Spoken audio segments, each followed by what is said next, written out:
পালাবদলের বাংলায় আরও বড় করে রথ। রাজ্যের 7টি রথযাত্রা কমিটিকে 5 লক্ষ করে টাকা।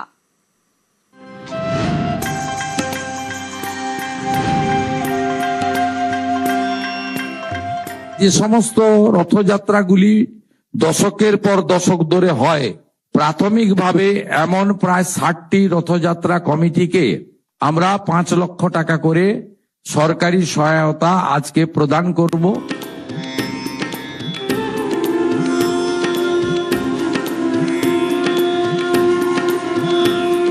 পালাবদলের বাংলা এবার রথযাত্রা ঘিরে আরো ধুমধাম, আরো বড় করে রথ। বৃহস্পতিবার রথ। পুরনো রথযাত্রা কমিটিগুলোর পাশে রাজ্য সরকার। 7টি রথযাত্রা কমিটিকে 5 লক্ষ টাকা করে দিচ্ছে মুখ্যমন্ত্রী শুভেন্দু অধিকারীর সরকার। যে সমস্ত রথযাত্রাগুলি দশকের পর দশক ধরে হয়, প্রাথমিকভাবে এমন প্রায় 60টি রথযাত্রা কমিটিকে আমরা 5 লক্ষ টাকা করে সরকারি সহায়তা আজকে প্রদান করব।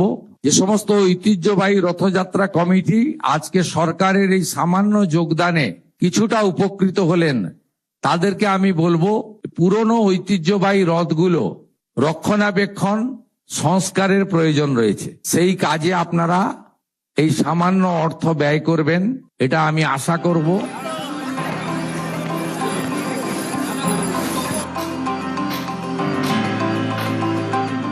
রথ উৎসব। রাজ্য জুড়ে নানা জায়গায় বসে রথের মেলা। এবার সেই মেলায় বসবে রাজ্যের সেবা কেন্দ্র। আমরা পশ্চিমবঙ্গের 75টি ঐতিহ্যবাহী রথযাত্রার যে মেলা হয়, মিলন উৎসব হয়, সেখানে আমরা সেবা কেন্দ্র স্থাপন করার সিদ্ধান্ত নিয়েছি। তথ্য সংস্কৃতি দপ্তরের পরিচালনায় এই সেবা কেন্দ্রগুলিতে পুণ্যার্থী এবং যে সমস্ত দর্শকরা আসবেন, ভক্তমণ্ডলীকে ন্যূনতম পরিষেবা প্রদান করা হবে রাজ্যের 75টি জায়গায়।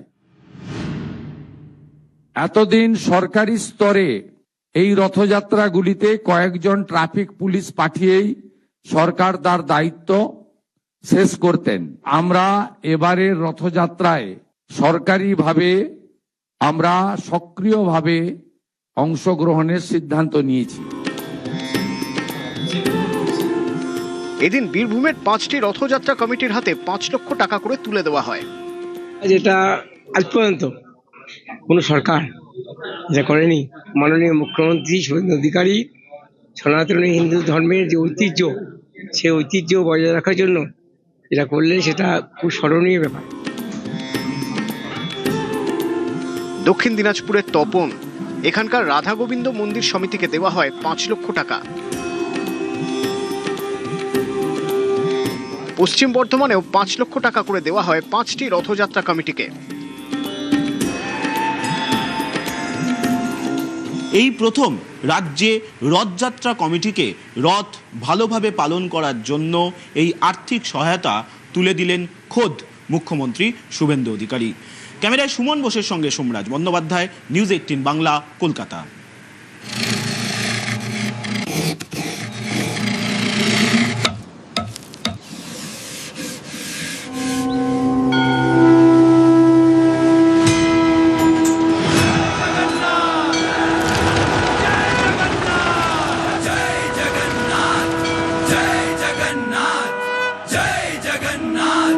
জয় জগন্নাথ।